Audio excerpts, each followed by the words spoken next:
Uwera we Karame umva ye umva rekera gukubura aho ngaho rekeraho uze tujye mu murima reka nanjye nkingeho tujye mu murima isaha zagiye wa muntu kanze n'ubundi nari ndangije nari ncoje n'ubundi rekera aho ngaho noneho tujye mu murima tuba ariho dukomereza tuba tunigana dutumena amabi ese ugira ngo sinari ngukumbuye sha ntabwo twari duherukanye twigendere mu murima dufatanye tuba tuganira wowe si iby'umurima urabyibuka ni gake gake wabyibagirwa ndakwigisha ntabwo nabyibagirwa kanjye kukwigisha ubu nubwo bundi bishyashya kwa kundi umuntu abwira ngo dore umuntu afata isuka gutya ngo dore umuntu ngo yunama gutya uracyakunda guserera ngo urimo uroza isuka bya bintu bafata isuka ukayiyegereza n'umuntu wose umwana bari kose isuka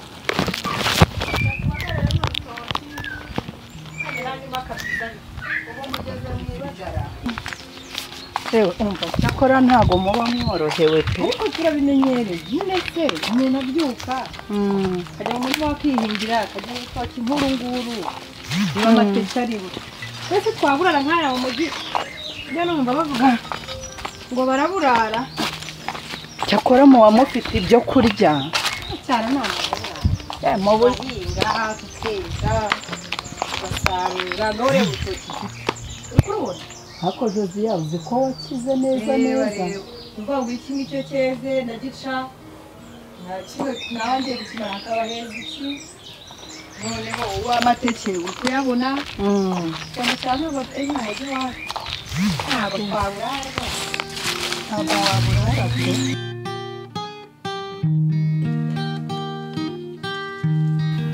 we kana mama nahara ndiho nkora muri iyi minsi ndiho mbagara runo rutoki singiye kugutangiza uyu munsi wa mbere waje ukora imirimo yanjye wowe wicaye ari unganiriza ko se ugira ngo sinabishobora oya wicaye uzaba umfasha rega waje ubura uricaye aho ngaho tube tuganira nanjye uburana hano hose ariko nawe unganiriza biba bikenewe kubwira iki saha muntu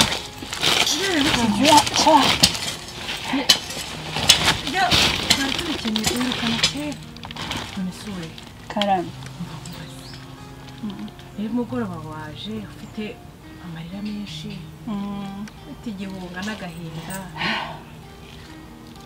nanga kugira icyo mubaza kugira ngo udakomeza kurira cyane n'ariya amarira wari ufite yari menshi umwana wa mama gahubwira iyo mu mujyi ko narenze ko umerewe neza ko wari warambwiye ko wabonye akazi ko wari warambwiye ko biriho biza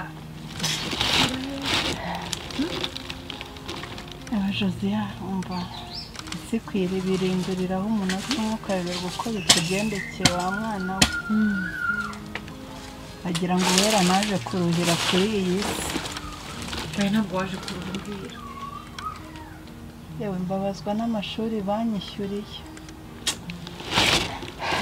kandi wikongera kurira oya humura sindira Josiya ntabwo biba byoroshye kubisubiramo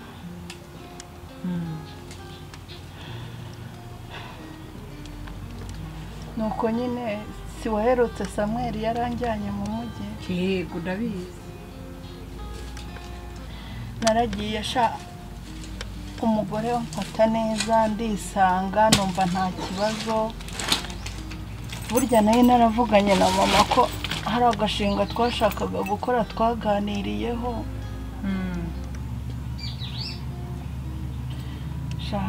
ndatuza ntangira gukora gake gake nyine kugira ngo uriya mwana wanjye ndebe ukuntu yabaho yewe na mama amufasha yego wari warambwiye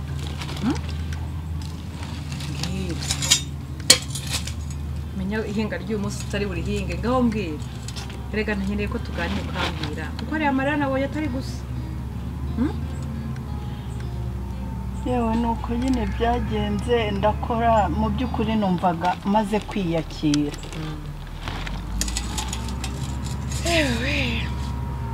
komeza umbwire ndakumva riga.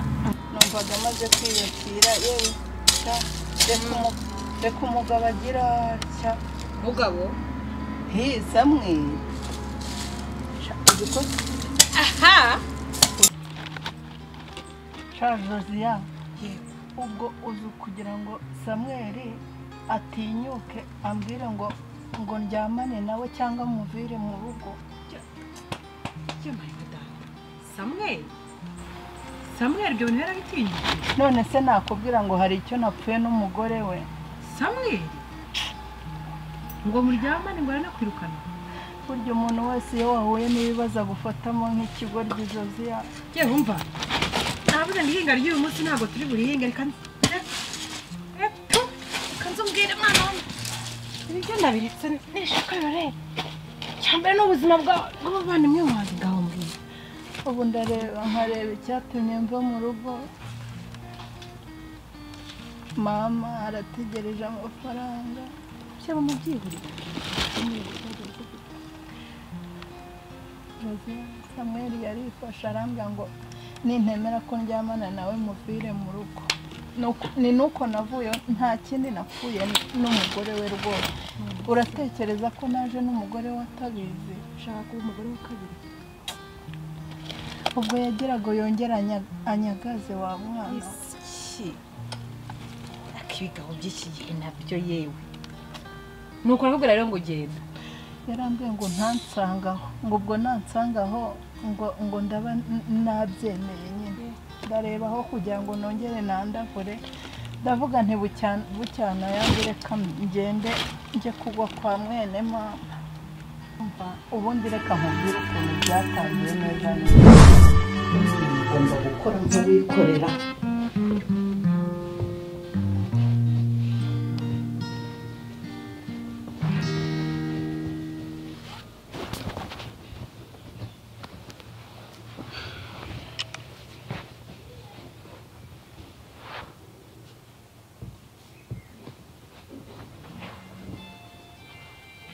Sifone yanjye ariko yanakumira ubu bose ntagaruye bya bindi bya gatangiye kumpamagara ari mu kazi.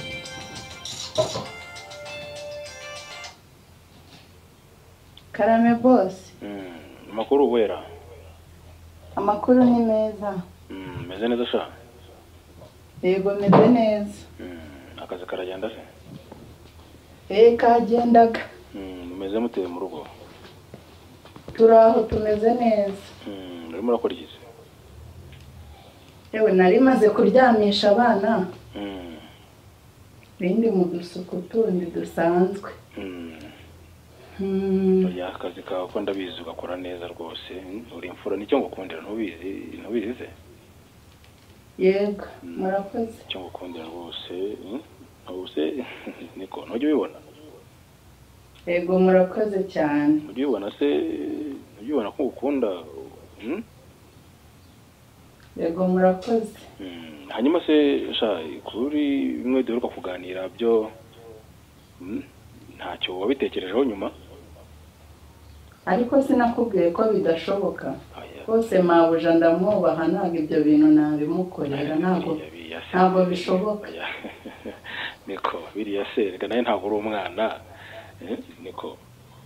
Oya ntabwo byashoboka. Reka nawe ugomba kumenya ko utari umwana kandi biriya rega ndabizi ko nawe ubikeneye niko. Oya ntabwo byashoboka reka ubuzima bwanjye urabuzi. Rega ugomba kumenya ko niko wera. Ugomba kumenya ko naguhindurira ubuzima rwose nkaguhindurira ubuzima ukabaho neza kurusha n'uburyo ubayeho mu rugo niko. Oya ntabwo byashoboka reka naraguhakaniye. Ariko se naraguhakaniye ntabwo byashoboka rwose. Umbwira kidashoboka ni iki koko? Rega ndabubaha ntabwo nabishobora rwose. Hanyuma se icyo ngicyo gihuriye he no gusuzugura cyangwa no gusuzugurwa niko? Wowe ntubikenera ntabwo nabishobora rwose narabahakaniye. Umva rero shaka ngubwire wera. Urabizi uza ahangaha uburyo twaganiriye uburyo wari umeze hakurya iri iwanyu urabizi ibyo ngibyo urabizi neza. Yego ndabizirikana mwarakoze. Urashaka gusubira mu buzima nka buriya? Ukeneye gutera imbere ukavamo umuntu umeze neza ukita ukuruya umwana wawe niwanyu ukajya wafasha.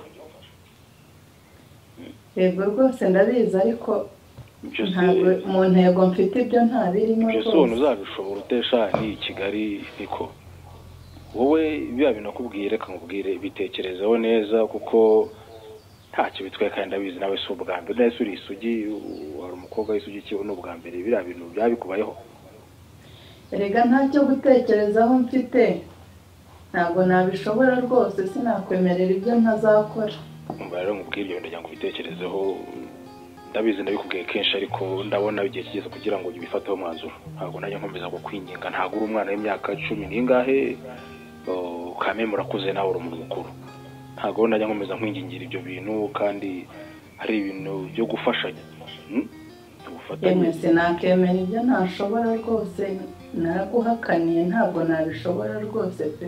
Umva rero nkubwire wera niba utazi akazi kawe kakuzanye uhitemo muri ibyo bintu uhitemo hagati yo kwemera ukanyemurira ikibazo tugafashanya twese muri rusange uko ndabizi ko ni ukumfasha nayo ngufasha ni magirirane cyangwa se uhitemo akazi. Ibintu ni bibiri kandi nze nsanga wafashe umwanzuro. Baza kuza amasaha y'umugoroba mu masaha 3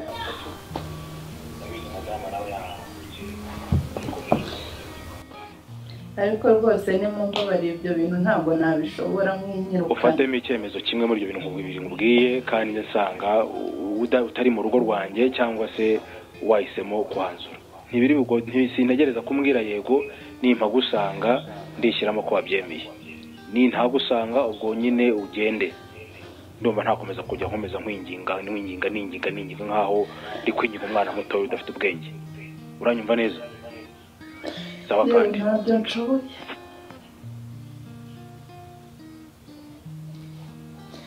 Ariko ubuzima bw'abakobwa koko.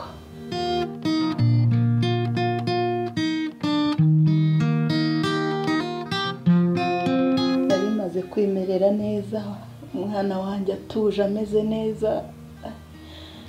Mabuja nta kibazo cye yamfataga neza ariko umwana ibigeragezo biragwira koko.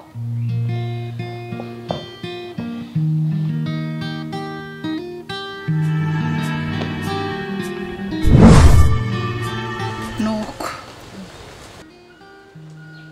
we mbabwire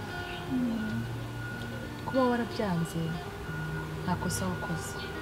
Urumva nta kosa wakoze ahubwo ujye wishimira ibyo wakoze sibyo? nakumvaje si ikosa wari kurikora igihe wari kwemera kuryamana n'uriya mugabo ntabwo nawe gutinya ugaca inyuma umugore w'umugabo ugahemukira umuntu wakugiriye neza ukamutwara umugabo ariko kuri iyi nshuro uri intwari.